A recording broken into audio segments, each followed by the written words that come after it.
got body, bang, 6 seconds. Well, the ref done very well to stop that fight. Dominic Musil, the Czech Republic, and round one job. Richie Bezus blew him away from there. I was happy about that because I got cut in the build-up to that fight as well on my nose. Emilio Salas. In the build-up to the fight, I could sense a bit of fear within him. Michael Reissinger. Round 2 just starts, big overhand. So Torero, would you say he was a journeyman because he's won 5 and he lost 13? You have to break him down a little bit in a different way. Danny Whitaker. Round 2 knockout. You got Gabriel Enguema. Yeah, he was tough. He was a Spanish heavyweight champion. Armstrong. Yeah. That was for a title fight? My first title fight, the Southern Area title fight. The first time the Southern Area has been fought for since 2018. The belt is very, very important. And someone who I'm contracted to fight next, who we've organised with, is Rudenko, and he's proven at the top level to get rounds in. He fought Zilly Zhang, couldn't stop him. Hughie Fury couldn't stop him. Povetkin couldn't stop him. I'm not so much looking to make a statement, I'm just looking to win. I broke my hand in that fight, got cut in the first 30 seconds on my eye. I couldn't see out of that eye. And you've got these little thoughts in your mind, am I fit enough? Does it ever get to you mentally? You got AJ versus Triple D. I too would favour Joshua, but Dubois fought Usyk now. He's the hardest person I've ever been punched by. Welcome back to Take a Seat. This is the #1 channel for mindset and motivation. Today, we have a top heavyweight prospect. Eddie Hearn has already tipped him to be world class. He's got 12 professional fights with 11 fights coming by way of knockout, and he's currently undefeated. He's got a famous dad. Here's a clue. Bosh! Please welcome the Romford Bull, Johnny Fisher. Sean, thanks very much for having me on, mate. It was great to see you a couple of weeks back in the brewery in Romford, and thanks for getting me on your programme. Yeah, amazing to have you. That was really inspiring when I saw on your social media that you said you're going to be in Romford in the shopping centre, and I was like, I'm definitely going to go there. But you don't see a lot of sports stars who are out in the open, like. It's where I grew up. I've got great memories being in the brewery when I was a young boy, in the kids' space when it was there, the bowling alley, and it's just got good memories, and it's always good. I've got a very loyal fan base, and people weren't just coming from Romford. People that day were from Ipswich, they were from South London, someone came from Bristol or Leicester, somewhere like all these different places, and it's very humbling. And boxing's a sport where you've got to give back to people because these are the people that support you through thick and thin, Absolutely. How do you keep humble? Family, mum and dad keep you in check, your brothers, and I've got nothing to not be humble about, I'm doing my job like everyone else does their job. I believe in God, and that humbles you more than anything, That's amazing. And the best thing I loved when I saw you was I saw your dad at the front, I saw your mum on the side. Yeah. Was it your brother there as well? My brothers were there too. My brothers and my little sister as well. My nan came for a little bit as well. And I think being family orientated is a big thing in any sports environment because they're the people that will tell you the truth, whether you want to hear it or not. Mm-hmm. Some people do get lost. They're around big names, big people, and they think they're going to get, a lot back by hanging around with certain other people. And sometimes all you really need is just your nearest and dearest. Definitely. And it's been great. I've met some great sports people, Conor McGregor being one of them, Tyson Fury. Good friends with an England rugby player, Ellis Genge, and I'm a massive England rugby fan. So you meet some fantastic people. Eddie Hearn being one of them, who's my promoter, who I grew up watching. But most people in that environment are good people anyway. And you're a good person no matter what you do. It doesn't matter if you got a normal job or you're this celebrity like Conor McGregor. Just find the good in people, and that's all that matters. Mm. So talking about Tyson Fury, you're about to have your first fight, and then you get a call from Tyson Fury. Is that my right? full fight it was. I had 3 fights, but this had been my first fight in front of a crowd after COVID, and got a call to go up and spar him. So it was amazing to be able to have that opportunity. Met John Fury as well, Sugar Hill, and what an experience it was.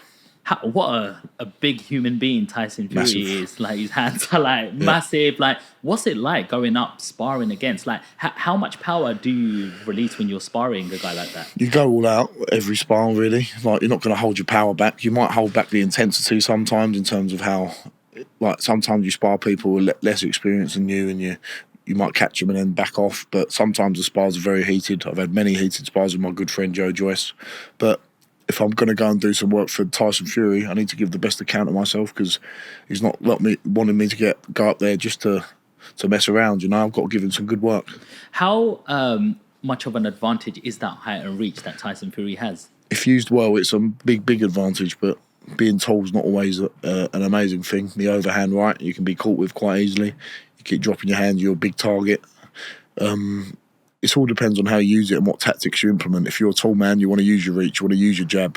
If you're a shorter man, you want to rough it up and get on the inside. But everyone's different. Every box is different. Mike Tyson was a world champion, and as you said, Tyson Fury's been a world champion, and they're both completely polar opposite builds. Yeah. So it's all about how you harness your own personal skills. What's your style? Aggressive, instinctively aggressive. I can't change that. Is that pressure? Trying to put pressure on your putting opponent? Pressure on the opponent. But I think I'm maturing in that now and learning that I can box as well. I can do that. I haven't had to show too much of that yet, but in the gym, sparring, I've got good boxing skills, and it's all to do with your subconscious and relaxing a bit when you're in the ring. Now I've done it 12 times, you do it again and again, the nerves don't get you as much, you're not as tense, and I can hopefully deliver better performances, and the knockouts will be more fluid that way, Well, you're known to be a knockout puncher. 11 knockouts out of 12 fights. That's a pretty solid record so far already.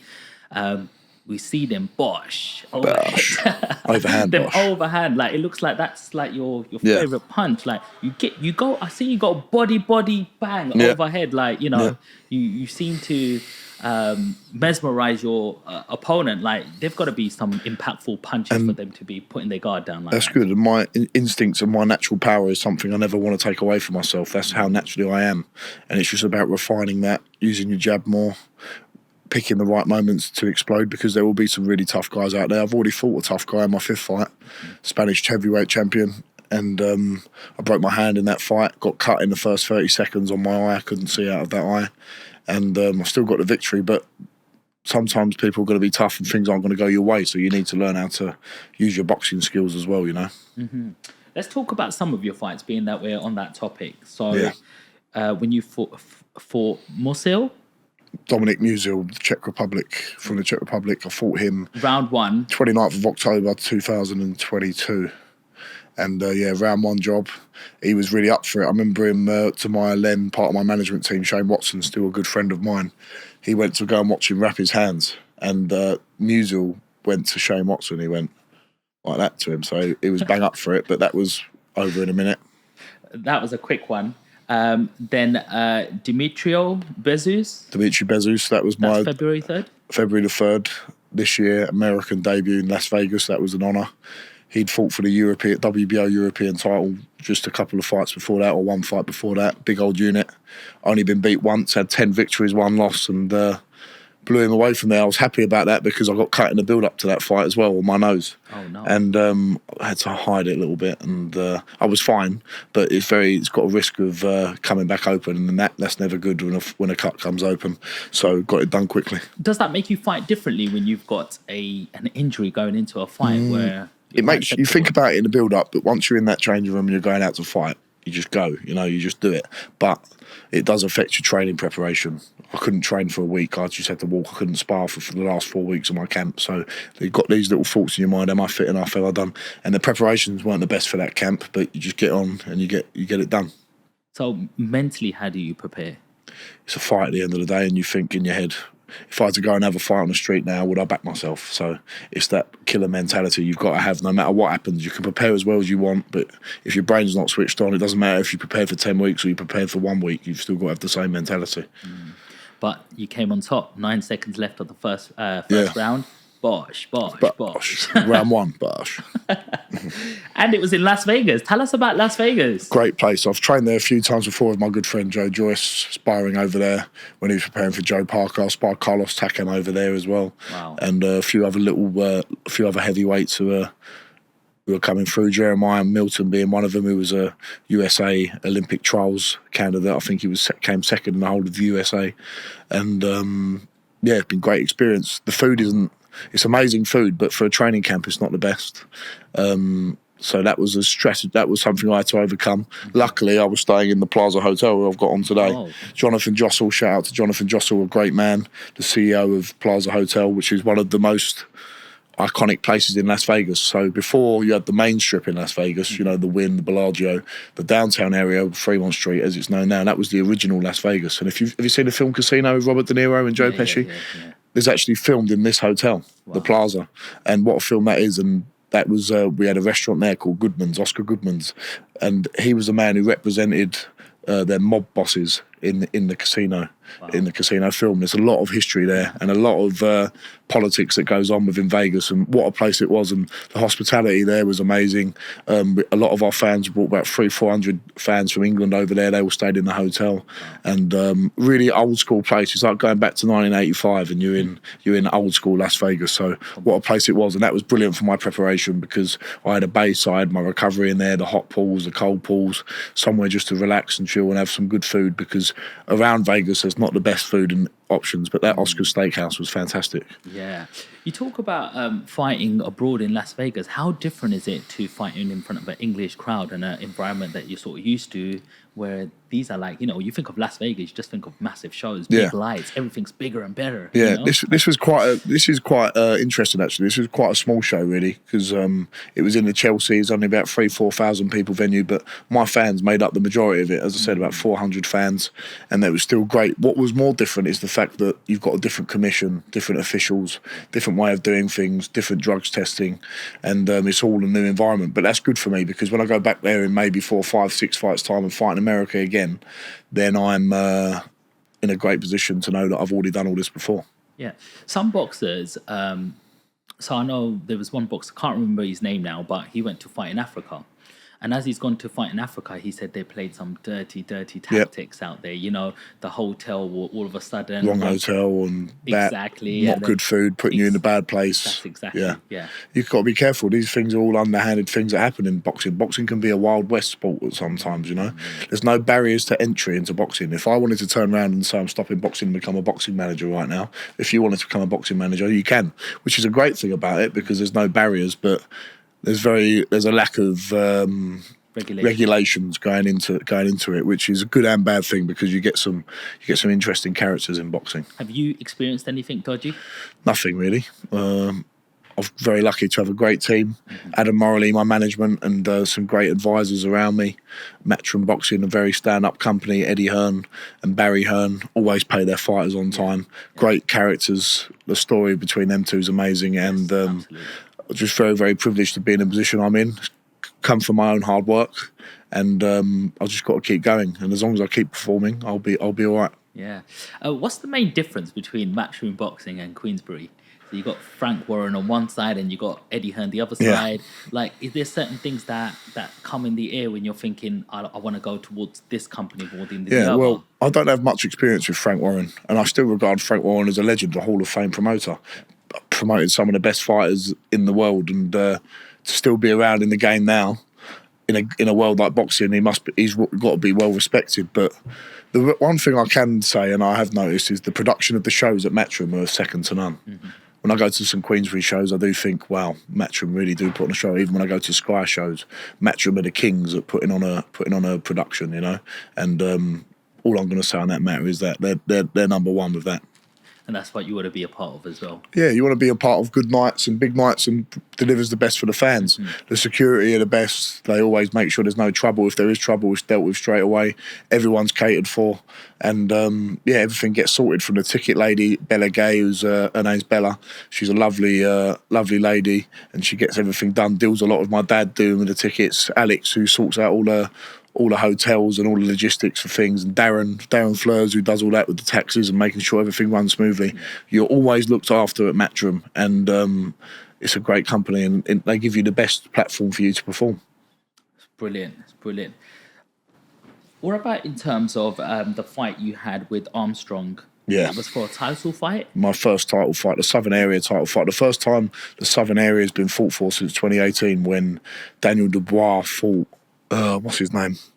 He fought another up-and-coming guy at the time. And so it's good to give some activity to that belt again, It was the belt had been made in its own way, a new style of belt, so it was nice to win that first initial style of belt, And it's a respected title within the boxing circles, because there's some hard fights that have been happening for the Southern Area. So, talk to me about Harry Armstrong. He had a 5-1 record. And it was for the Southern Area Championship. Yeah, the Southern Area Championship. In the boxing world and boxing circles, a very, very well respected belt to win. There's been some great fights down the line. I remember the last person to fight for the Southern Area heavyweight title was Daniel Dubois, who's obviously going on to do massive things. He won that emphatically, and it was a tough fight. It lived up to the bill with Harry Armstrong, very tough man. Obviously knocked him down in the first 10 seconds. Yeah. And from there, he was really tough, and I had to regather myself a little bit, think I've got to box him a bit more, break him up a little bit more. We eventually knocked him out in the 7th round. Yeah, so what happens, like, when you knock somebody out in the, like, you know, knock somebody down in the first 20 seconds of a fight, he goes down, your confidence is up. Then you go in round 2, bosh. You gave him a good hiding, good beating, and then all of a sudden he doesn't go down. Like, he perseveres. What does that do to you mentally? You have to regather your thoughts. You have to think, right, I've trained hard enough. I know what I've got to do now. He hasn't gone. You got to, because if I went out for the 3rd round like I did for the first 2, it doesn't matter how fit you are. If you're going at sprinting at 100 miles an hour, you can't sustain that. So I thought, just box behind the jab. I was still winning the rounds and get him when the time comes. And that round 7 belt, when the bell and the ring cards went up for round 7, I thought, right, there's only 4 rounds to go now. I can unload a little bit more. I've conserved my energy well. He'd be feeling the pace as well. I was trying to draw him onto things, draw him on, and then the right hand over the top came, and it was a great shot because Harry Armstrong's a tough man. He give a lot of people a tough fight. He's had lots and lots of amateur fights. I think he boxed for England at one point, so he was really confident going into that fight because he thought he had more pedigree than me. But we dealt with him and convincingly beat him. What made you go down that route of Southern Area champion? It's old school, it's traditional. And where I've not had the pedigree as an amateur, I only had 10 amateur fights. Not that means too much, I don't think, because you can be a fantastic amateur. You still got to start again when you turn professional. It's a different sport. But it's a traditional belt to win. I'd love to do the traditional route, Southern Area, English, British, Commonwealth. And it just made perfect sense at the time to have a title fight of that sort and get a bit of legitimacy in my career. So people who did think I'm just a ticket seller, that's all I am. I've won a professional belt here that other people would like to have. How important is confidence in terms of a press conference? So it is all about selling tickets. Let's be honest, it's an arena. It's a show. Boxing is a show, and you want to entertain people. So how much of that show do you bring? Because Tyson Fury is always selling a show out. He can do it single-handedly sometimes. How much of a showman are you? Do you like getting on the mic? Do you like trash talking? Like, what's your style? I'm not a trash talker. But what I think people like to buy into is someone who's authentic and trying to be themselves. And that doesn't mean be boring and say nothing and just fight and don't engage with people. It's about engaging with people, but not being fake, not being false, letting people know your personality.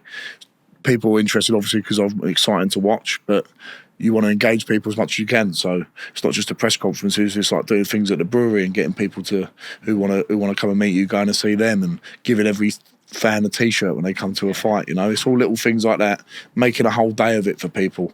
That's what sells as well, and making sure people get good value for their money, because it's a lot in this economic climate for people to spend 60, 100, 250, 500 pounds sometimes for a ticket if they want ringside. So you've got to make sure it's worth it for people the whole day.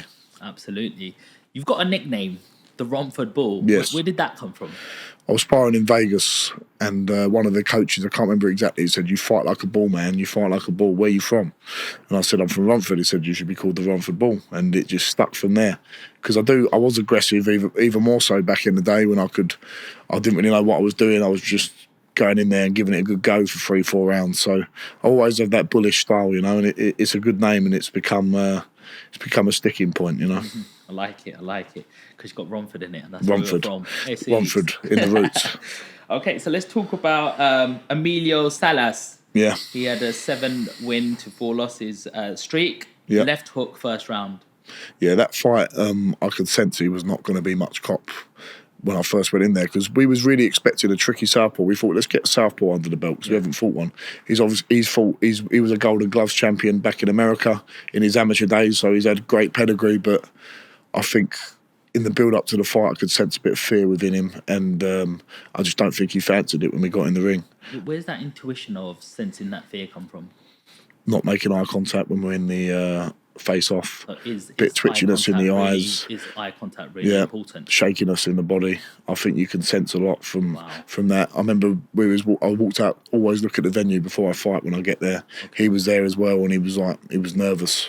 I could sense it, and I think even with that cuffing shot on the left hook around the side, it weren't a clean shot, but you could still feel the power, and I don't think he fancied it too much, so that was disappointing.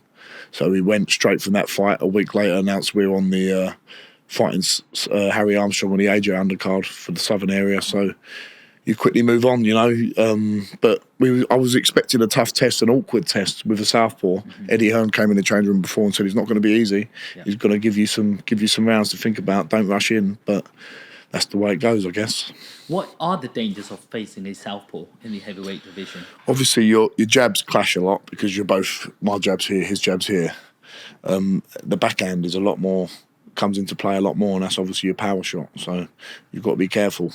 It's very, very easy to land your backhand. So it's a danger for them, but also a danger for yourself. How often do you have to spar to be ready for southpaws? It's more so you do it. I actually sparred a southpaw yesterday for a couple of rounds, but it's more so in your training camp. If you're sparring a southpaw, you want to be sparring. If you're fighting a southpaw, you want to be sparring the southpaws all through your camp for 8 weeks, you know. So when you're in camp, do you try to get a sparring partner which mimics your opponent? Yeah, as much as you can. It's also good to get people who are going to give you good intense work to get your fitness levels up. But if you're fighting someone who's tall and long, you want to get tall and long sparring in. Someone who's more of a boxer than a fighter, you want to get people with more boxing skills. So you get the correct sparring in because you just get into good habits of preparing for that guy. You need a blueprint, and to work on that blueprint, you need someone who's going to mimic what you're going to get in the fight. Mm-hmm. Nice. Michael, is it Passenger? Michael Reissinger. From the Czech Republic as well. Old spelling mistake.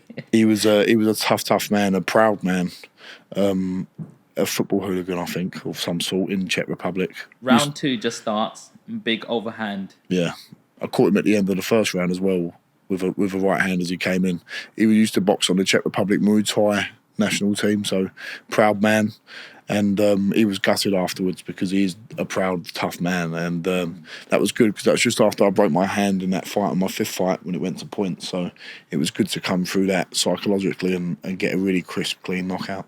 When you have an injury like break your hand, is it the same when it's repaired and fixed? It's stronger now. So you see these 2 knuckles, they're a lot bigger, these ones, than them 2. The scar tissue has actually made it more dense and stronger, so you have to look after your hands because they do get damaged, they do break. So warming them up before and after, like any muscle, is important. Cryotherapy work on them as well, so you have to look after your hands. Cryotherapy? It's a cold treatment, and I can get a spray on it, and that's what I like. Prefer local cryotherapy to the actual chambers. I think an ice bath is better than the chamber. Really? And it just penetrates deep below the skin, gets rid of inflammation. So if you've had a hard spar or been hitting the pads very hard, just a little bit of spray on that for 5 minutes will get that inflammation down quicker and allow it to heal quicker. And then the blood, and when it heats up, the blood starts flushing through a lot quicker as well. So there's all little tricks of the trade that you need to know, and warming up properly and wearing the correct protection, putting sponges on your hand, wrapping them up, using tape, that's all important as well. Johnny, how hard do you hit? Hard. Very hard. One thing I know is I can punch very, very hard, and it's exciting for people to watch.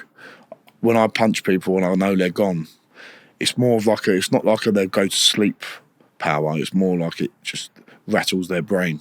That's what I can see. Without sounding too graphic, there's different types. Deontay Wilder is the sniper, put you to sleep power. Joshua's sort of got that, but he's got unbelievable power in other ways, rattling people's brains. Dubois, I think, has got that ability to sleep people, but I've got that one where it's like imagine like a glass, and it's full of like marbles inside of it, and I'm just smashing it, and people's brain is rattling inside. It's thumping power, I think. Joe Joyce is similar. He's got that thumping power, and you can bamboozle people like that. I remember, obviously, when I fought Alan Babbage recently, the first 1-2, it rattled him because his legs went a bit funny, and then when I followed it up with the 8-punch combination, it was more of a rattle, and it put his legs all over the place, and that's to do with where you hit people as well. I like to try and hit people on the temple. because it rattles your brain a little bit more. As barbaric as this sounds, this is the sport we're in. And you hit someone on the temple, it frazzles the brain more than if you hit them anywhere else. Obviously, you want to hit the chin as well. That can knock people out. The nose as well is important to bludgeon that because it will affect their breathing a little bit. And it's very graphic when you think about it. Yeah. But this is the sport we're in, and they're going to try and do it to me as well. How ethical is boxing? Because some people are still out there going, how can two men or women be beating each other like senselessly and this is all legal sort of thing? We've seen in the news this week people stabbing each other to death. I remember I just saw in Southend, which is 25 minutes from us, two young men holding massive ninja swords, scimitars, just holding them and slashing people to death. And there is a lack of law and order in this country right now. And the one thing I know from a boxing gym is all people from all walks of life, all backgrounds can walk into a gym and there's an instant authority with the coaches and training team. And the struggle that you go through training, sparring together, it builds a camaraderie that transcends all barriers. And we need boxing back in schools, 100%, because people are always going to be drawn to violence, the nature of how human beings are. Since the dawn of time, since the ancient Greeks, people saw gladiators fighting. Boxing was one of the Olympic sports back in the day, even then. And it's about bringing that under control, regulating it, because young boys in particular, they're always going to be drawn to violence and fighting. It's the nature of how humans are built. And if we can control that in a controlled environment with a sport like boxing, which teaches respect, which teaches integrity, it humbles you because you fight people better than you, people who've got more power than you, and it teaches you respect because you know your limits and you know other people's limits. And it needs to be brought back into schools because it brings it's ethical in that sense, because it's a lesser of two evils in the way that, would you rather your son or your daughter on the streets, hanging on street corners with the risk of knives, or would you want them to be in an environment where they're learning to be fit, to have respect for other people and mental discipline as well? There's a lot of organisations that have been around, Box Up Crime, Gloves Up, Knives Down, and I know how I was speaking there about ways you aim for people's heads and things like that. That's if you're a professional sportsman and you're doing this for money and you're in combat and you want to do this as a profession. But there's other things you can do. I went to university in Exeter and we done boxing classes for 400 or 500 people. We started off with about 50 members and we grew it to 500 members with the help of my friends Nicholas Eaton, who run the captaincy of the club. Great guy. And it's not just about sparring and hitting each other. It's about the fitness of it and the team spirit that you build and getting people into fitness and sports in whatever way, whether that's boxing, whether that's netball, football, hockey. Boxing's another sport that needs to be embraced because it's not just about contact, it's not just about sparring. It teaches good values and good respect, you know? I mean, like COVID really affected a lot of people just being at home, looking at four walls or, you know, I don't know, like you're quite present because you're still young, you're 25. But I see a lot of like between 20s to 25-year-olds that look quite blank and robotic. Yeah. Like, how are you? Yes, I'm fine. Like, it just feels like they've lost that social. Yeah, let's have it right. Locking people up for 2 years is not healthy. It wasn't healthy or whatever we done. I know people were dying and it was terrible, but it seems that we created a larger problem with lockdown as well. Mm-hmm. And there's things that perhaps the first lockdown was warranted. We didn't know what was going on, but there were severe social elements of life that, as you said, there's kids who've grown up who have missed out, especially like I feel sorry for them, the 17, 18-year-olds who missed out on their development years as a young adult. Yeah. My brothers are two of them. It did some bad things, you know, and people turn to alcohol, they've got nothing else to do staring at four walls all day. So let's go on to the next fight I want to speak about, Alvaro Terrero. My first one at the O2. Yeah. What's it like fighting in the O2? It's amazing. It's my favourite one. Yeah. Favourite venue. It's like I thought it was a copper box. I like the copper box as well, but fighting at the O2, it's just the space. I know it sounds weird, but the space and how people are all on top of you, it's such a great arena. It's brilliant. And the first time I fought there at the O2, only had 2,000. Well, I had sold 2,000 tickets. It was great. Dillian Whyte was meant to fight Otto Wallin, but pulled out with an injury. Yeah. And Yeah, so it was just, they kept the show on because I sold a lot of tickets and it was great. Everyone was there for me. But when you say 2,000 people and you've never fought in front of 2,000 people before, you thought it'd be one little section, but the whole bowl around the bottom was full of my supporters, and it was unbelievable to have support from people from all over the country. And yeah, that was amazing. How is that different in terms of walking into your local gym, your bag over your shoulder, put it down, all right guys, how you doing? Right, go down through your circuit training, do your sparring, bosh, you know, like, and then like, you know, that was a good day, guys, and we'll see you tomorrow, to all of a sudden you're all dressed up in your robe, you're in a dressing room and you're going for that ring walk. You can see all of these, the whole curtains go dark, you see all these little lights everywhere, you see all these fans screaming. What is that experience like, Johnny? It's a huge amount of pressure when you first do it. Now I do it and I'm used to it, but it's an unbelievable experience. It's exhilarating, but controlling that nerve and that pumped up feeling, that's the hard part. But I've done it in front of a crowd now 8 times, so you get used to it over time. But it's very hard to control your nervous energy, you know? Because sometimes when you're so tense like that, you're not loose, you can't be fluid, you can't throw your jab properly, you can't throw your right hands feels properly. like you're not even hitting them. Everything's stiff, everything's hard to manage, and it uses your energy up quicker. So dealing with the pressure of the occasion, I've been lucky enough to be able to deal with it since my 4th and 5th fights. How do you relax? Watch a bit of telly, walk the dog, simple things. Do you mean in the changing rooms? In the changing room when Music. you're about to go out. Music, and what are you listening to? a lot of country music. I know Okay. it's become popular, but I've listened to country music for a long, long time. A lot of old school music. And I've think about what the work I've put in, you know, and I couldn't have done any more. So whatever it will be is what my destiny is. So there's no stress of thinking about could I have done more, because I know every single time I do as best I can.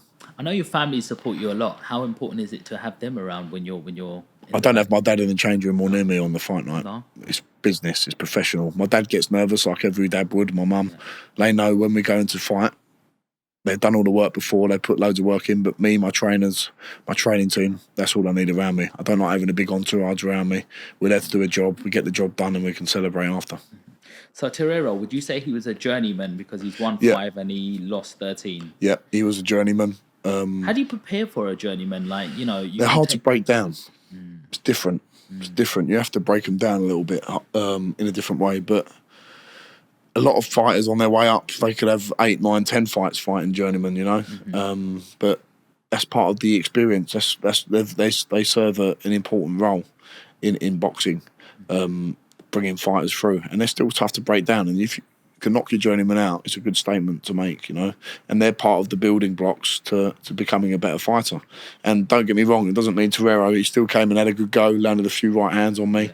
He still comes and game. He wasn't one of these guys who just tucks up and tries to survive. He still comes and has a very proud man, and I'm still in contact with him today, and he's a good man. Nice. But round 2, 1 minute 25 seconds left, and the knockdown comes in, towel comes in. Yeah. How does that feel? Amazing, especially after selling that amount of tickets. I caught him on the temple, followed it up. It wasn't the cleanest knockout. It was like a less clean version of the Babic knockout, scuffing shots and coming through, but the power was there to be seen, and he kept getting up. I think he got up 2 or 3 times, and it was just great when the towel came in and can celebrate afterwards. One thing I love about you, Johnny, when I was watching your fights is you're going in, bang, bang, bang, like you normally think someone's full of aggression and temper and they've lost it. But I see you hit somebody just as their knee was touching the floor, and you hit them, and straight away you gave him a hug and kissed his head. Like it was like, whoa, he's not in a state of like demonism sort of thing. No. He's very present. I'm present in the moment, and it was an accident. It happens. I've seen other fighters do it. You're flying with your punches and one comes in, but I just gave him a little acknowledge to say, look, I didn't mean that. There's no honour in hitting a man when he's on the ground, and he's a tough man, Danny Whitaker. Fought for the Central Area title, so like they call it the Central Area, but they do it in terms of Great Britain, so it's more the northern areas of England. Tough man, and as again, talk to him still to this day, and it's just in my nature to be like that. Obviously, you can switch it on and off, and that was a moment just to switch it off quickly and say, "You okay?" Where does that control come from? confidence in your own ability and not having to prove anything to anyone. I know I can punch. I know I'm strong and I'm a powerful fighter. I don't have to prove anything to anyone. And it's being a sportsman and having a code of ethics and honour when it comes to fighting someone. It's a sport. You're not trying to kill the other man. Yeah. You're there to conduct yourself appropriately, and being a good sportsman comes before anything, winning or losing. You win magnanimously and you lose, and you're gracious in defeat as well. And I always try and conduct myself in that way. There'll be times when you're gutted and you want to do better, but you've always got to remember it's a sport and you've got to conduct yourself accordingly.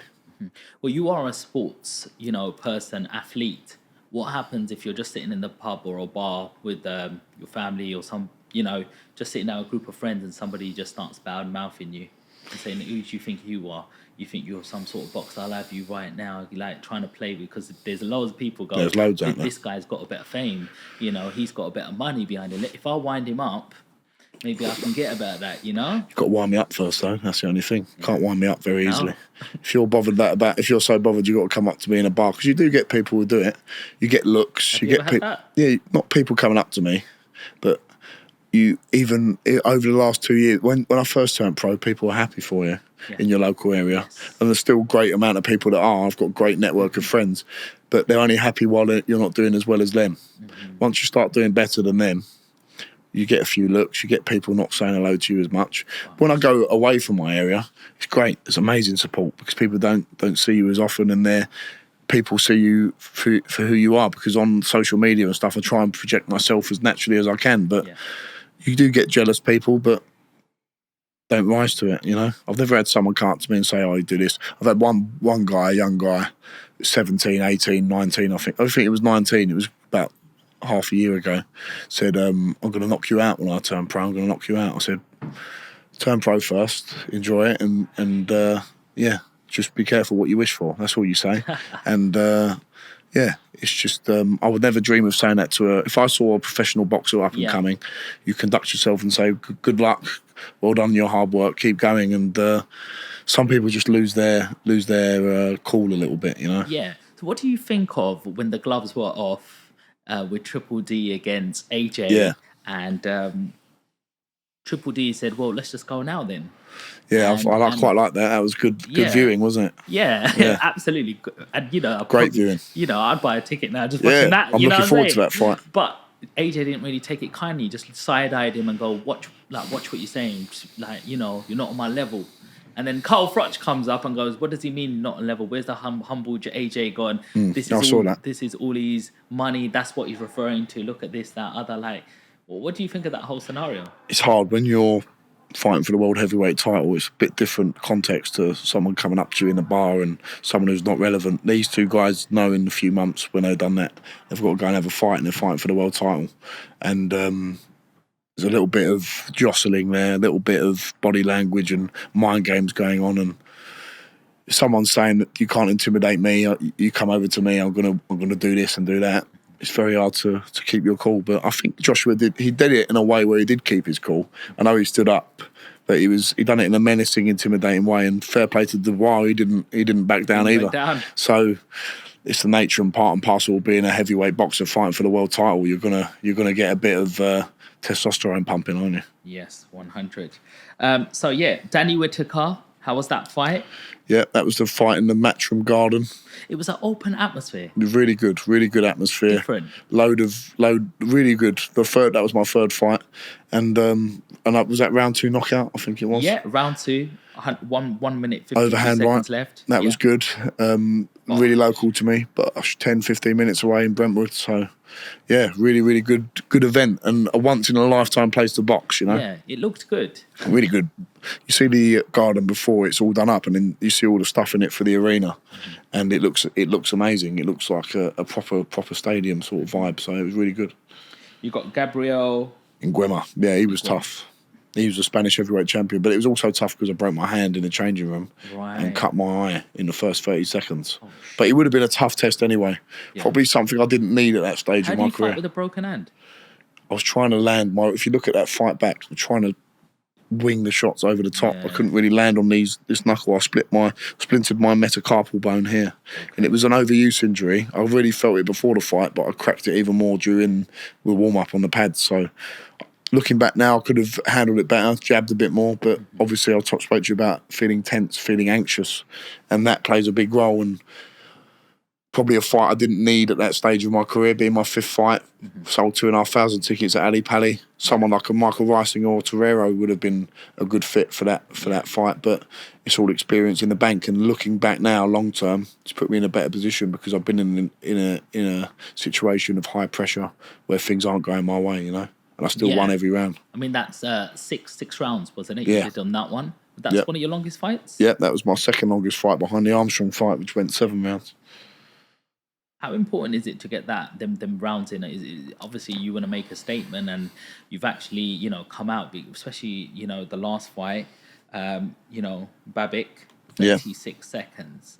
Boy, I was watching that. 36. Just sitting there watching that. Bosh. Done him. And then when he come up, it was a funny dance, and it was like, it's all over, mate. Well, the ref done very well to stop that fight, but you need to get rounds under your belt. Yeah. But if you get them out of there, it's a bonus. But in long-term thinking, getting rounds in the belt, under the belt, is very, very important. And someone who I'm contracted to fight next, who we've organised with, is Rudenko, and he's proven at the top level to get rounds in. He fought Zili Zhang, couldn't stop him. Hughie Fury couldn't stop him. Povetkin couldn't stop him. So some very, very big names. Are you looking to make a statement? 24th of August. Well, the thing is now the 24th of August fight is off because Jack Catchell, the main event, has broke his ribs. Okay. So we're just in the process of reorganising that fight for in the next month or two. Rudenko's not a joke. No, he's not a joke at all. 44 fights, 36 wins. My most experienced opponent so far. 22 knockouts. Yeah. I only lost 7, and that's not a lot compared to. And the people that he's lost to are the Hughie Furies, Alexander Povetkins, Jared Anderson, who's the hottest prospect in heavyweight boxing right now. So it would be I'm not so much looking to make a statement, I'm just looking to win. Winning is all that matters. And if I get 10 rounds under my belt fighting him, so be it. That's what I need. What do you think of Hughie Fury? I mean, he's like that heavyweight that, he was very young coming on the heavyweight scene. And then, his dad, Peter, said that he had a bit of acne, and then there was certain things troubling him. Then he took I think he took a loss, and then he disappeared for a couple of years. Now he's coming back, Hughie Fury is a really good fighter, technically very good, awkward, big man, 6'6". I've sparred him when I first turned professional. Does he have power? Yes, he does. It doesn't look like he has that finishing power. Yeah, he's not maybe not the power of a Daniel Dubois or Antony Joshua, but any man over 14 stone 4, which is the cruiserweight limit, can seriously punch. And it's a big unit, lots of experience, great coach in Peter Fury, and he's still a force to be reckoned with. And it's going to be interesting to see how he comes back. A very nice man as well. He looked after me when I came for sparring in Congleton, it's called, near Manchester. Is there different in levels between when sparring Tyson Fury and Hughie Fury? Yeah. Tyson Fury is obviously mixed at the elite top level, but Hughie Fury's fought Joe Parker, Povetkin. I think he drew with Povetkin, if I remember, was that Michael Hunter? But he still fought at the top level. But yeah, Tyson Fury is the top 1, top 2, top 3 guys in the world. Well, also you've been tipped top 10 in UK. Yeah, I'm number 9 now. Yeah. I looked yesterday, so I'll keep an eye on it. But listen, it's just a nice little thing to be in them names. So I'm not saying I'm an amazing fighter, but it's a great little achievement to be in the top 10 in the UK. So Johnny, let's talk about some fight predictions. You got AJ versus Triple D. From where I'm sitting as an amateur, I'm thinking AJ is the top dog. He's got all the experience behind him. He's been for world title fights already. He looks athletically there. And I'm looking at Triple D, where, I think Joe Joyce beat him, didn't he? Yeah, he did back in a few years back. Yeah, and people said he quit. But obviously, you got to say, Triple D is quite young. He's only a year older than me. Yeah, he's 26. And he's a young, hungry lion. And he can whack. To prove. He can seriously punch. You've sparred with him. He's the hardest person I've ever been punched by. Really? Ever. And his jab is like a right hand when it hits you. Really? It is unbelievable power. He punches like an absolute horse. He's a massive, massive puncher. Really nice guy as well when you see him outside of the ring. But, yeah, I too would favour Joshua because of the experience of the level he's at. But Dubois fought Usyk now, and a lot of people thought Dubois beat Usyk with that body shot. Yeah. I think it was when I looked at it initially, I thought, what a great shot. But he's mixed it. He's on a good run. He's beat Jarrell Miller. He's beat Filip Hrgovic, who I was sparring in Texas, who's probably the most technically gifted fighter I've ever been in with. What does that mean? Technically gifted. The punch repertoire, where he throws his shots from, his ability to read his opponent, the footwork, the skill in the mind, and knowing how to break people down. He was fantastic. And I just think, I spoke to him after the fight, and he overtrained and he was ill in the build-up to that fight, because I really expected him to do a good job against Daniel Dubois. Yeah. As hard as Daniel Dubois hits, the way he was sparring Hrgovic, he looked unbelievable, but probably peaked a bit too soon. That was about 4 weeks out. But coming back to Dubois and AJ, I would favour AJ, but as Ben Davison, AJ's coach, has said, this is heavyweight boxing, and Dubois can seriously whack, and he's proved in his mettle. I know a lot of people said he quit against Joe Joyce, but I'd like to see a lot of people deal with a broken eye socket and their eyeball rolling about in their head and see how they would feel. But what would you do in that situation? Don't know. Never been there. Would you lose on your shield, as they say, or? You'd like to think you would, but you've got a great corner team. I don't think his corner team are giving him any help. I would communicate to the corner that my eye socket's gone, I've broken it, and they'd ask me. I know what Mark to do. Say, can you go on? Can you carry on? I'll give you one more round. And I'd like to think in my heart that I could say, yeah, we'll go on one more round. But until I've been in that situation, I don't know. And Dubois could have been like that. I think he could have been like that from round 3, round 4. His eye was getting smashed, and Joe Joyce has got a brilliant jab. Sparred loads of times with him. Solid. But Dubois proven his mettle, fighting Jarrell Miller, come through a corner there. Dubois, when he fought Hrgovic, round 1, round 2, was getting absolutely smashed with right hands and just came through and bludgeoned Hrgovic in the end. So he's proven his mettle, and it's not going to be an easy night's work for Joshua. It's going to be a great fight. We had Spencer Fear on here a few weeks ago. Good man. And he said to me that I seen Joshua in camp. Joshua looks like he's just refining what he needs to do. And Triple D's had a new coach come on board, which is trying to strip him back and try and get him ready. And he thinks it's a little bit too soon. Who? Triple D. For Triple D. Yeah. But the thing is, he's fought. He probably. I agree that Joshua is the favourite, but he's mixed with the top guys. Usyk's the best in the division, and he's fought Usyk, and he's fought Jarrell Miller. He's fought Joe Joyce now, albeit a loss, and fought Hrgovic. Where else is there to go other than if you get a shot at the world title, you might as well ever go again. How does Triple D win against AJ?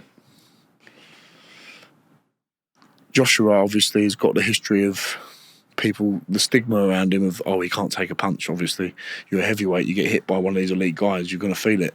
I don't think it's that, but it will be playing on his mind that Dubois is a massive puncher. He's just got to bring the fight to Antony Joshua.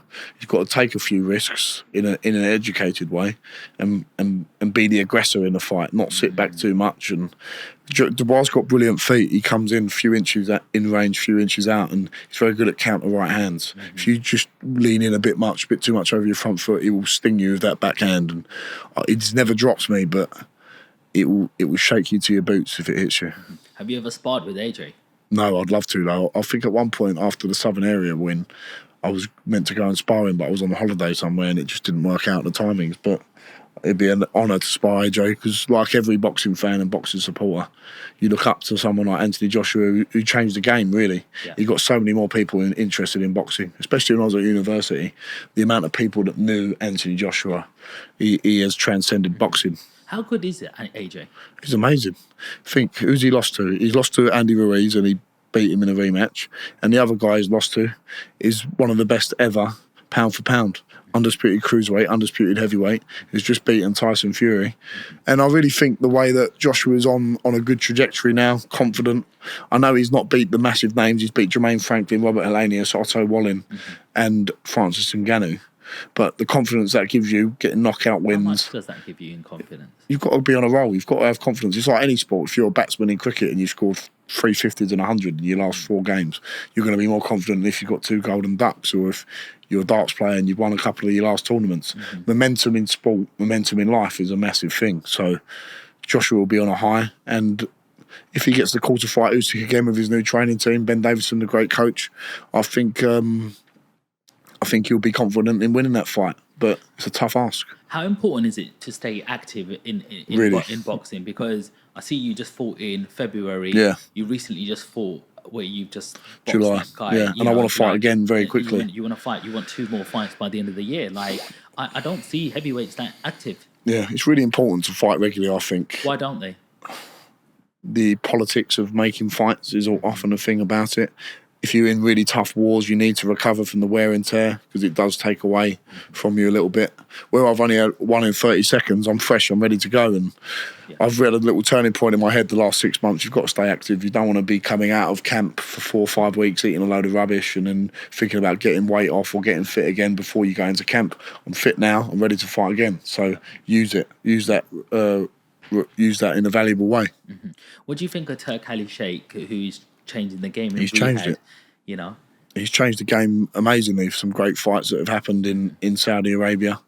Zhang Wilder, Zhang Parker, Fury, Usyk, the undisputed heavyweight championship. Some brilliant fights going on. So it's been great for boxing, and it's done something that you never think would happen. Eddie and Frank Warren sitting on the same table talking again. But I guess money talks, and I'd love to see a few more of them fights in London, in England, but the world's not perfect and we can't all get what we want all the time. But we're seeing a great fight they're putting on the Riyadh season sponsoring in the AJ Dubois. So it is changing the game and it's forcing people to make the big fights at the top level. So it can only be a good thing. How much do you get paid to fight at this level? It depends how many tickets you sell. What sort of bracket will you be looking at? Somebody's at home going, should I become a boxer? I've got a bit of power. Maybe I should train. After 10 fights, where would I be at? What would I be getting paid? I don't want to share that because it's not respectful to other guys who are boxers who are coming through. Because I'll tell you something about earning purses in boxing. You can box for your first 5-10 fights and fight on small hall shows, and you can be losing money. Boxers pay their manager, they pay their promoter, they pay to have the opponent come and fight them. Then they've got to pay the house or the promoter of these small hall shows to then put their to put the show on, put them on the show, and then whatever's left of their ticket money, they split with the promoter. So just say that could cost £5,000-7,000 for a 4-6 round fight. So not a big fight to get a journeyman in, pay your promoter manager. Then you could sell 200 tickets. That might cover 80% of the purse of the fight, of 80% of setting the fight up. But then you've got to give half of that to the promoter of the fight. So you might have £3-4 grand to put towards that £7 grand bill. And then you've got to find your own £3,000, £4,000 to fight. And that's before you're fighting for titles. Wow. So I don't want to be disrespectful and say what I'm earning to them guys. I'm earning I'm very lucky to be earning money out of boxing. I was able to earn money from the very beginning when I was fighting on Matchroom cards, but I understand a lot of small hall fighters out there haven't got that luxury, and there's some very talented ones out there. And I'm in a position now where I'm earning good money, and it's enough to live on, it's enough to have a nice house, it's enough to pay my bills, pay my mortgage, and hopefully as a heavyweight it will keep growing and growing. But it's a very hard life for boxers out there. So anyone who's thinking about starting boxing and being a professional, think about how hard them challenges are, because they're very real. And you could have 10 fights and be losing money for the whole first 10 fights. So there is a big gulf between for some fighters out there to cover. So it's not just like a dream where you're at AJ and you just get up there and now you're getting 200 million for big fights. And that's like 1 in a million people. You've probably got Antony, Joshua, Canelo, people like that, Bivol. They're the ones on that huge money, Usyk. But for guys who are just starting out, it's a long, hard road. And I saw another boxer talking about it. I can't remember his name, but you might see the glitz and the glamour and all the interviews and fighting on shows. But even the guys on Sky Sports, Matchroom and Queensbury, the ones just starting out, they're not earning the fortune. They're earning enough to cover their costs for their camp, their sparring. They're in a better position than the small hall show guys, with the small hall promoters, but they've still got to cover costs. That's why sponsors are really important when you start off. And all through your career, you want to keep them people with you because they're people that supported you. But it's not an easy game, boxing, to earn money out of. And it's a very hard game. So to be doing it for free and sometimes paying to do it, you've got to have that dedication. And if it pays off, it pays off, but it doesn't always do that. What made you choose boxing over rugby? I love rugby as well. One of my dreams was to play it. You look like a rugby player. Yeah, I used to play a bit at university. Listen, I was never an amazing player, but I had a bit of natural ability to run with the ball and score. I was a good try scorer from my position. I played at Cooper's. I went to Marshall's Park in Romford, we didn't really have a rugby team. We had about 7 guys who wanted to play a bit, and we just found a few on the day to go and play these other schools. And I went to Cooper's for sixth form, and they used to play some of the good schools like St Joseph's and Bancroft, some good private schools.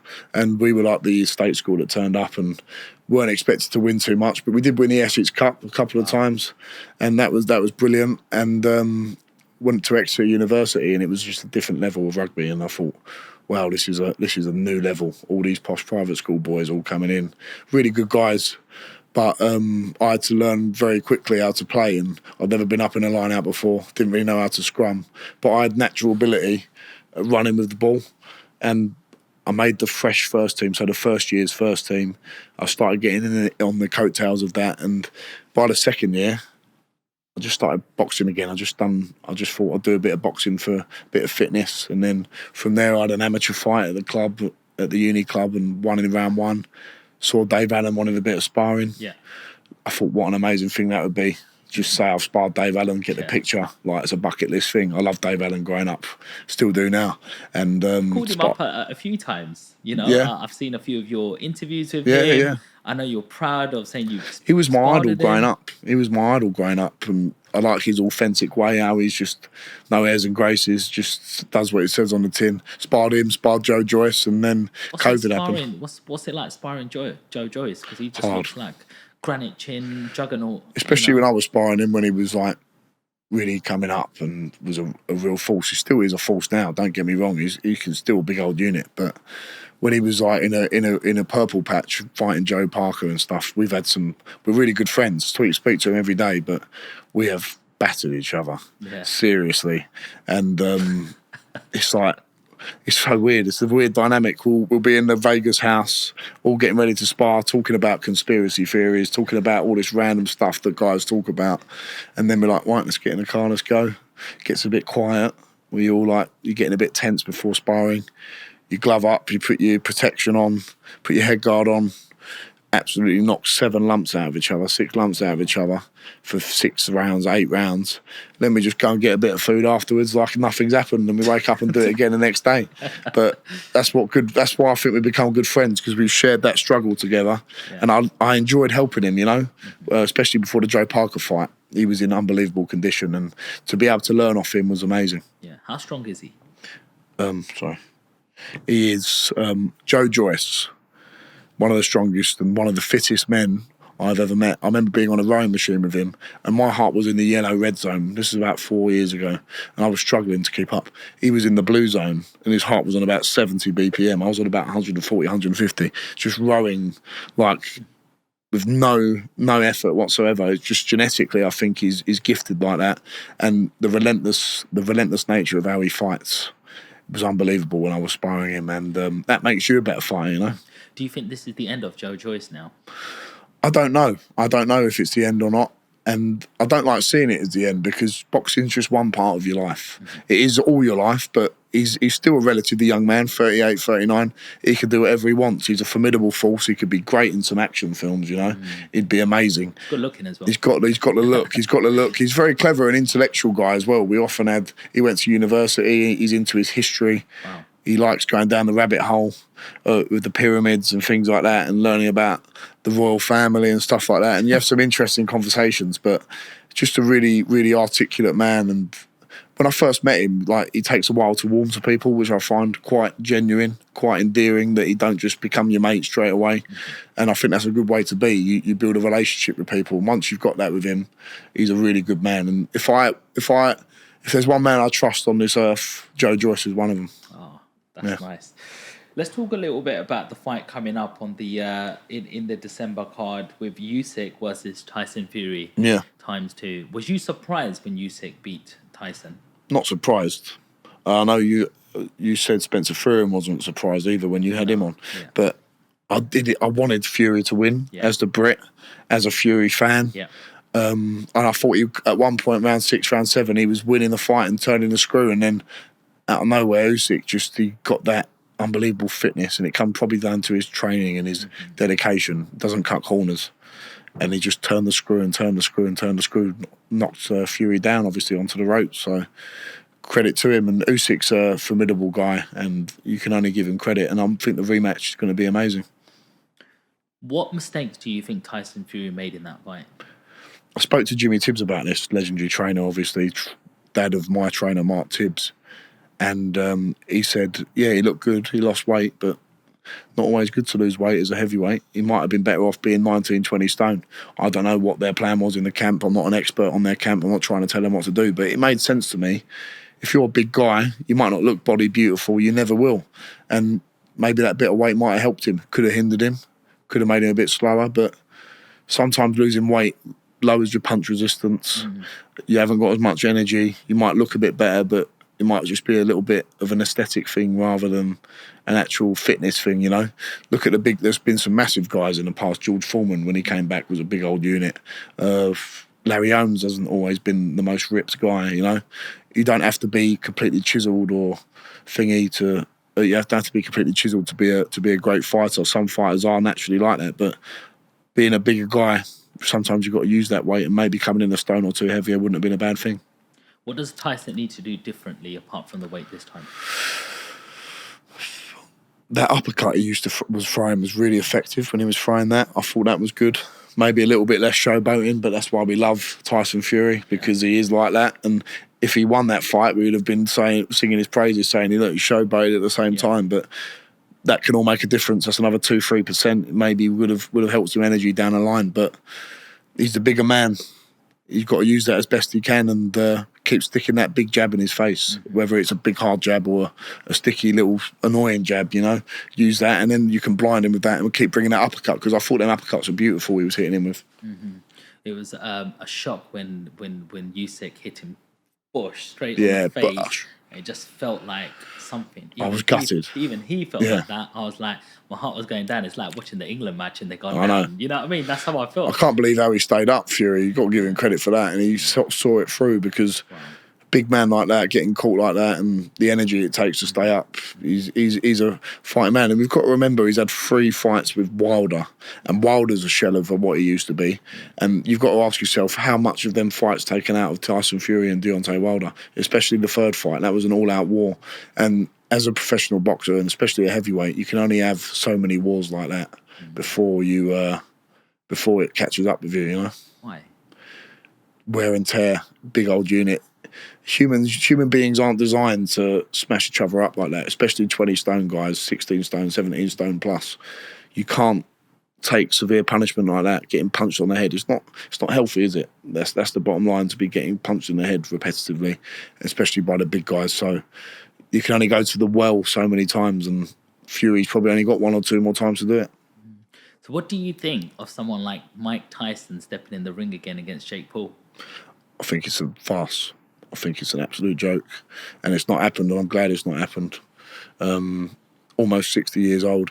I used to like Jake Paul. I used to think, he's doing something quite good, trying to dedicate himself, but I've got no time for it. I think it's all quite rubbish now. What do you think of that whole scene of influencer boxing, misfits, all of that? It's not boxing, it's entertainment. Fair play to them. Make their money. That's fantastic, but I don't regard it as boxing. I regard it as sort of wrestling style entertainment. And it is entertaining. Sometimes you watch it and you think, that's a laugh, but you can never be taken seriously, ever. And that's the danger, though. Like young kids coming through now will look on my TikTok comments. They'll be like, "When you're fighting Jake Paul, you should fight Tommy Fury," and like they don't understand what we have to go through as professional boxers. I know Jake Paul trains really hard, KSI, and fair play to him for making loads and loads of money, and they're great businessmen. But I mean, come on, fighting a 60-year-old nearly Mike Tyson versus Jake Paul, I've got no time for that. How do you think that plays out? Because it is scheduled for November.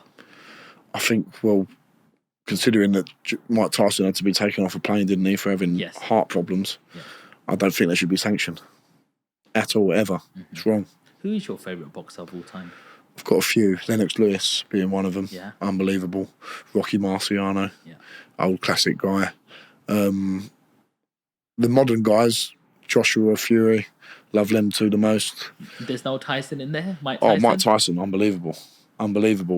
But in terms of my favourites, probably Lennox Lewis, someone like that. Vitaly Klitschko. But Mike Tyson, in his prime, watched him 18, 19, 20 years old, smashing people up who were like 10 years older than him, getting a world title at 20 years old. Unbelievable. Johnny, a big name has just been dropped. Yeah, everyone's talking about Chisora and you. Yeah. You know, everyone's just like putting you straight into that Another mix legend. now. He's like, you know, War Chisora, they call him, don't him? He's like a real veteran. Couldn't believe he beat Joyce. Couldn't believe that. Yeah, I thought Joyce would be able to deal with him, but Chisora just keeps coming back. He's had 2 wins on the... Is it 2 wins on the bounce now? Who did he fight before? He fought someone else recently, but he just keeps coming back, and if he's still winning, Joe Joyce is a great name to have on your resume. So I've got a lot of time for Dereck Chisora. He's a legend, and people have been bounding our names around. Eddie Hearn being the main man who's been doing that, and I feel a bit disrespectful to thinking like I'm calling for that fight. So I'm not calling for it, but if Dereck Chisora came and said, let's have a fight at the O2, let's set it out, I want to do it, I wouldn't say no. It would be an honour to share the ring with Dereck Chisora, and I think I'd have a good chance in. I'm not saying I'd win it, but I'll give a good account of myself, you know? Yeah. How much of a task is it for Chisora being a 40-year-old? That's the problem. Maybe if it was 3-4 years ago, I'd feel slightly differently. But age waits for, and time waits for no man, and he's been in some grueling fights, and I think Del Boy's a great character, and I think he's a unbelievable guy, unbelievable for British boxing. He'll go down and be remembered by a lot of people, and time waits for no man. How important is timing in terms of when you're facing your next opponent? You know, if you go straight for Chisora, where do you go from there? You might be able to, you know, face an opponent like that. You might be able to get through a wall like that and show a lot of, you know, toughness, but is it too fast too soon because you've had all these first round knockouts? Not sure how much experience you're getting in the sort of actual ring. Fighting Chisora, imagine beating him. Where do you go from that? That's the thing. It's not an immediate fight. It's whether it's just an idea that's been bandied about. I've obviously got Rudenko locked in for my next fight. That could give me some great experience. He could be he'd probably be my toughest fight to date. And then you assess from there. It's very important, as you say. You've got to look at one fight at a time, and all that's on my mind right now is beating Rudenko whenever that happens in the next month or two. How does it feel like when you're training for a fight? You've got your trainer there, you've got a manager there, you've got a whole team around you. What happens when you're in that ring and you're alone all of a sudden? That's it. That's the name of the game, isn't it? Like, it doesn't matter how... This is the thing with boxing. It's quite unique in a way. You don't have 10 other football players on the pitch. You don't have 14 other rugby players. If you cut corners, it's going to show. And if you're moaning about coaches, trainers, managers, it's up to you to put them all into line, because at the end of the day, you're the one who's going to be seen in the ring and be accountable for what's happened in the camp. So you've got to take an onus on that and be the boss. Unfortunately, without sounding arrogant or belittling the other people, you've got to be in control, because the only person it comes down on when it all goes wrong is you. That's the bottom line. And you're the one who takes the punches in the head. No one else does. Not your manager, not your trainer, not your promoters, not your strength and conditioning coaches. They're all part of your team, but the one who's going to be getting punched in the face is you. Does it ever get to you mentally? No. I love it. I absolutely love what I do. I get to go up and train every day. I love training. It keeps my head screwed on. If I couldn't train, I think I don't know what I'd do. It keeps me sane, for like it does for a lot of people. So I absolutely love the ability that I've got to go and train and do something I love every day. Before you're ready to challenge for a major title, what milestone do you feel that you need to hit? I don't think of it in that way, Sean. I don't think I have to hit anything. I think the map is in my destiny of where I'm meant to go. All I have to worry about is winning the next fight. There's no milestone I think of in my head that I think, well, I've got to do this amount of this or do that. It's all mapped out already. All I've got to do is dedicate myself 110%, and then the rest will follow. I like going to the gym myself. I go there every morning, maybe 5-6 times a week. It keeps me happy. I like to think I train hard. You know, one day, like, I have my 2 days where I do my 5K runs, I do my bodybuilding on 2 other days, and then a couple of other days I do a Pilates, yoga, get the it's good to do that, out. all the flexibility. Yeah, absolutely, all of them things. Do you do any sauna? Not anymore, because I go to a simple gym that doesn't have it. But I used to do it before, but Sauna's really good. yeah. I like using that, especially after you do a run. If you get in a sauna straight after a run, it actually accelerates and accentuates your cardiovascular fitness because your heart's still doing a lot of work. Okay. Keeping where your temperature's going up. So there's a lot of science in the sauna, obviously releasing toxins and stuff. I really like using the sauna. So what I'm getting to here, Johnny, is I want to put myself through some training now. Yeah. I want to go through some training, like on my own with my headphones and stuff like that. But I want to pretend I'm training for a training camp. What does a camp look like? Tell us from the inside. What does your days look like as leading up to the Rudenko fight, for example? You can't go out, can't drink. You've got to stay in your house as much as you can. You've got to cut back on things like this as much as you can when you get to 4 or 5 weeks out. If you're out too late, my dad will be ringing me saying, no, you're too late. My mum won't let me do this. You need people like that reminding you. All it is you go up, you wake up, have a nice breakfast, go training, come back and sleep, go training again, then get in a sauna afterwards, walk your dog in between all that, have a bit of food at home or in your local restaurant where you can chill, go to sleep, do it all again the next day. No going out on Friday nights, Saturday nights. You might be able to go around your mum and dad's for a little bit, but you've got to be at home resting as much as you can. The rest is just as important. It is military style. Yeah. That's what it is. How important is the food side? It's the most important part. The food is your fuel for your sessions. I've just got a nutritionist on board, Lee Rickard, really good guy, and he takes a lot of stress off of me. And he educated me a lot on food because you think you know what you're doing, but you don't. And it's all about hydrating yourself properly, eating at the right times, eating leaner foods.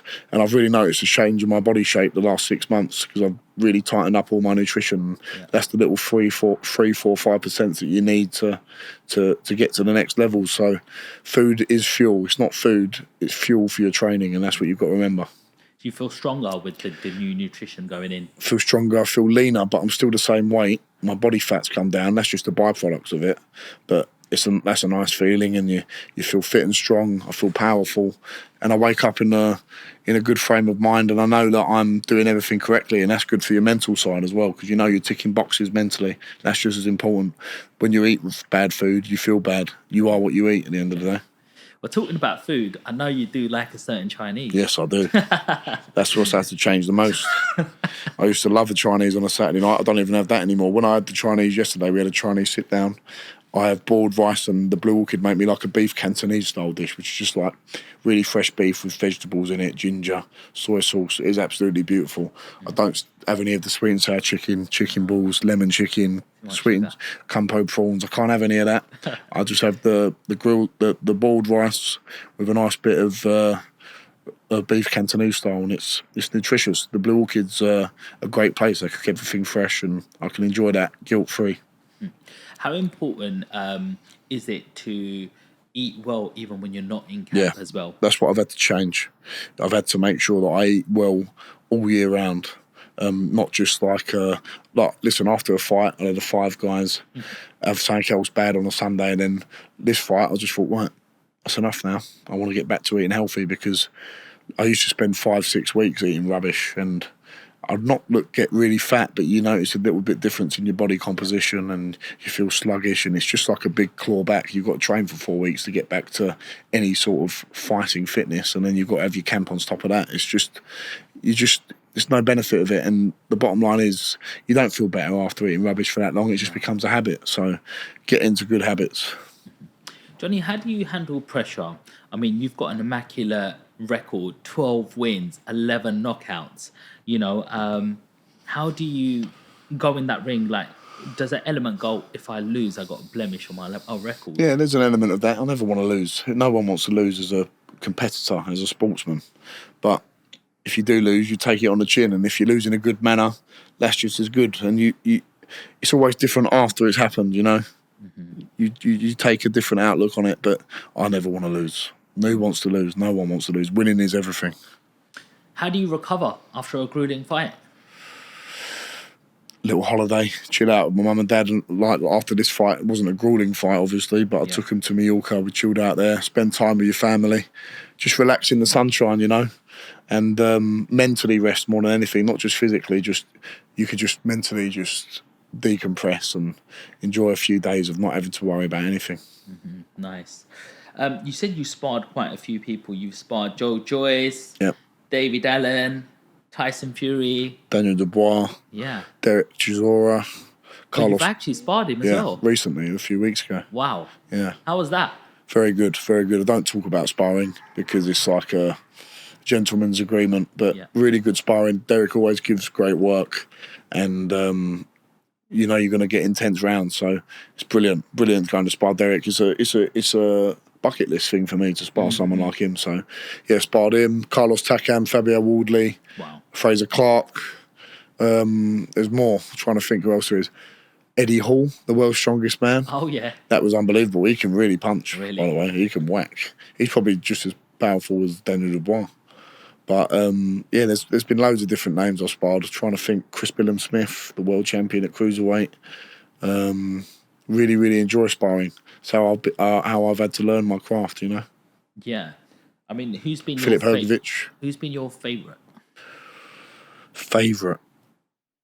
Tyson Fury. Yeah. Going up to spar Tyson Fury. I remember hitting the bag before I was going to spar him, and I thought, is this even real? I was only 21, 22 at the time, and I thought, Wow. is this even real? This is like one of my heroes, one of the country's heroes. Yeah.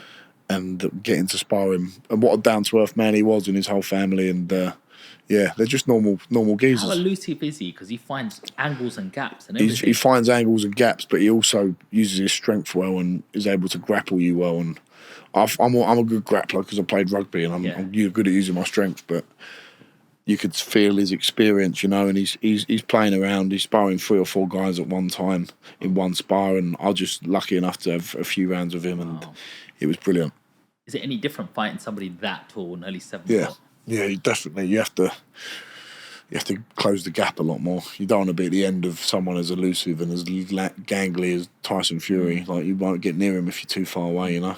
Who's the hardest puncher you faced? Daniel Dubois, without a doubt, hardest puncher. Joint with Eddie Hall, actually. Eddie, my good friend. He can seriously whack as well. Has he got the stamina? Not as much as Daniel Dubois or any of the other guys, but you don't want to bear hug Eddie Hall either, because he can seriously. I remember I'd done that fight. I'm going to just try and grapple him just to see what it's like, and I thought, right, I'm never doing that again. Squeeze me to death. Amazing. Well, I've got a quick fire round questions for you. Nice one. And yeah, let's go through this. Go on. Your nickname in the ring and how'd you get it? Romford Bull. Got it in Vegas when an American guy said, "You fight like a bull, man. Where are you from?" I said, "Romford." He said, "You're the Romford Bull." Come on. Pre-fight meal. Pre-fight meal, something very basic. Bit of plain pasta, maybe a bit of chicken breast, nothing exciting. And then in the changing room, have a Rice Krispie bar, something a little bit carby to fuel me up for the fight. Any hidden talents outside of boxing? Hidden talents outside of boxing, nothing like a talent, but I've just got a real interest in history, and I'm good at writing essays. That's what I would say. I got the highest mark in my year for my synoptic essay on the Russian Revolution at Cooper's, and that was a really intense essay where you've got to pull different leaders from different eras and then make synoptic links of different themes going through it, and I really enjoyed that. More of a geeky thing rather than a talent. You're really articulate, I have to say. Yeah. That. You're not just sporty. I love history. You speak with a lot of stuff that you've read. Yeah. Feel that I like reading. I've read lots at university. I've done a lot on Napoleon's history as well, just through on my own. I didn't study him as part of my subjects, but I did a little at A-level on him. But for my history degree, it was more on the Russian Revolution. But I love reading about famous leaders and different military battles, you know. I've heard some conspiracy theorists as well about the Rothschilds and Napoleon losing, but the English saying, the French won, so the stocks in the UK went down, they bought them all up cheap. It wouldn't surprise me, things going on in this world. But, interesting stuff. Your fight playlist, what have you got in the bank? Let's get out. Before you're coming out, getting you punched. Let me have a look here. Let me have a look. So I've got 2 for the last one. I make a new one every time. I've got Babbage 1 and Babbage 2. Okay. Babbage 1 is more relaxing ones. When you start getting into the change room, you're chilling out a little bit. Got a bit of Zach Bryan, obviously. Pink Skies, Glory of Love, Peter Cetera, I think his name is. A few more songs by Morgan Wallen. Just like some nice, easy listening country songs. Luke Combs, generic ones. Bit of Pet Shop Boys. Nothing too mad. And then when it gets a bit closer to the fight, Babbage 2 came out.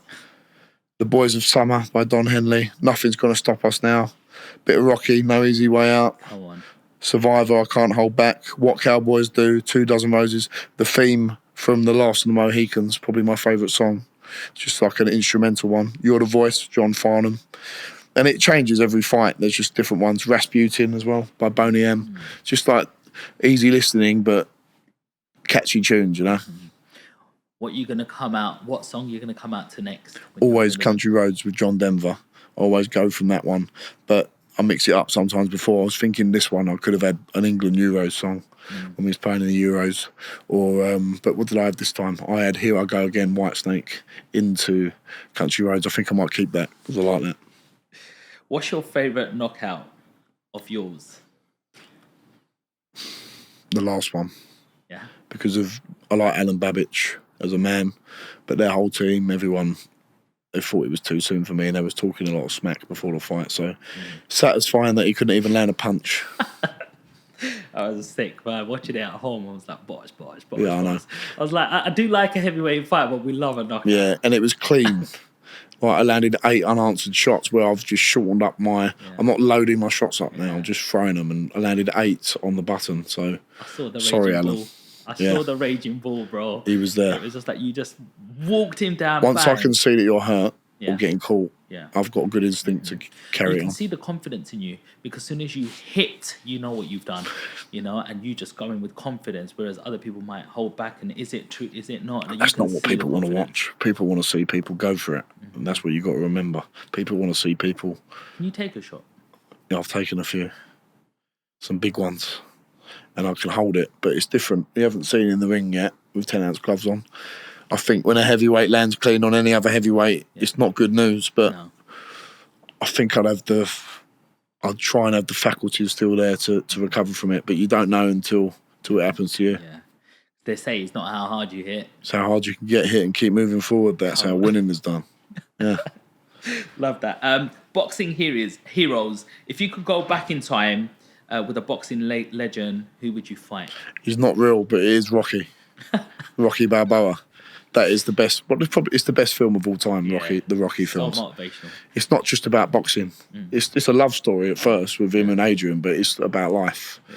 It's not about how hard you hit; it's how hard you can get hit. It's the best film of all time. So there's some great ones: Rocky Marciano, Henry Cooper, Ali, obviously, Mike Tyson, Larry Holmes, Lennox Lewis. Great names, Mike Tyson, but Rocky is the one. I love that. Are you superstitious at all? So like, do you do any rituals before a fight or anything? I always wear my same rugby socks for every fight. You're joking. Yeah, Exeter Uni rugby socks. They're from 2017. Still got them. They're getting crustier and crustier, but they're surviving. Yeah. But the superstition isn't that it's got to be the same pair. Eventually, I'll get a new pair of Exeter Uni rugby socks. You know, I might send you a pair. Yeah, they'll send me a new pair. Hopefully, Richard Hodges send me a new pair. Boxing life. What's the most unexpected thing about being a professional boxer that you might not have realised? That from doing it, my dad would become more famous than me.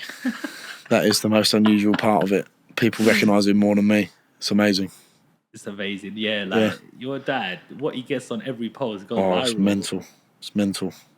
But I think it's just because he's another one down to earth. He's normal. Listen, I think people watch him and think, that's real life right there, you know. He's just being authentic, his authentic self. He's entertaining. It's a bit shocking at times, but he's an entertainer and he's good energy to be around, you know. 100. I've seen him there and he's just like a big support and he's just so humble, doesn't act like anything, you know. And he don't big me up too much, like he supports me and promotes me, but he tells me the truth as well, which is the most important thing. Very important. How do you celebrate your big wins? It's nothing too extravagant, really. It's just nice to, on a Sunday, chill out, go and see my nan, go and see my aunts and uncles, all the people that, like my close family, you know, Dave and Stuart and Christine and Michael, my cousin, see my brothers. And then one time, I think after one of the Southern area, we just went in Wimpy on the Sunday, went to my granddad's grave, showed the belt to him, and that's what it's all about. Yeah. You don't need all this big entourage with people around you. You don't need to go to big parties.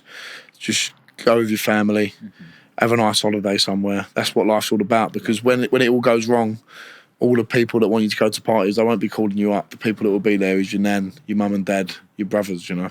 You're so mature, bro, Yeah. honestly. What is your fantasy matchup that you'd like to see? So, like, two boxers versus each other. AJ versus Fury. That's the one we've always wanted to see. Joshua versus Fury. Who wins? I don't know at this stage. That's why it's still a couple of years ago, you probably say Fury. But it was like getting a point where you think, oh, that fight's never going to happen. It's so boring. Like, they keep talking about it, it's not happening. But if Fury comes through Usyk, whether he wins or loses, the fight next year to make is AJ Fury, Wembley Stadium, 90,000 people, 100,000 people. That is the fight to make. Mm-hmm.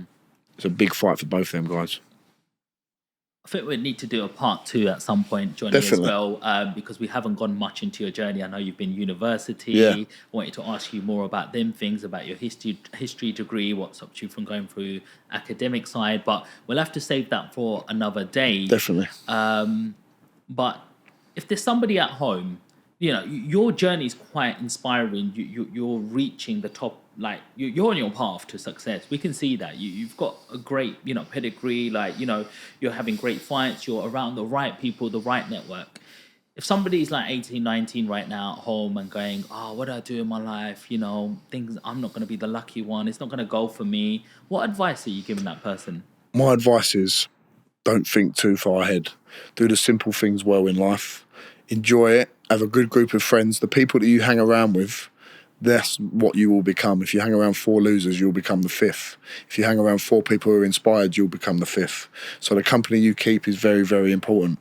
Have a good network of people around you and enjoy life. Don't think you just got to do something you enjoy. Don't think you've got to do something you hate it. What if you enjoy doing something? You'll become successful at it, and that's what I think. And don't think too far ahead. Just work up, work out, turn up, work hard, and good things will happen. Mm-hmm. Johnny, you've been absolutely brilliant. If you could just let the audience at home how they follow you. Yep. I'm on Instagram, Johnny Fisher 1, on Twitter, Johnny Fisher Box, Romford Bull on TikTok, and thank you very much for having me, Sean. I've really enjoyed it. What a pleasure. And there you go, guys. Another inspirational podcast. We've got a future heavyweight champion in the studio, guaranteed. Don't forget to subscribe, leave us a comment, and share this with somebody who really needs to hear it. But until next time, peace.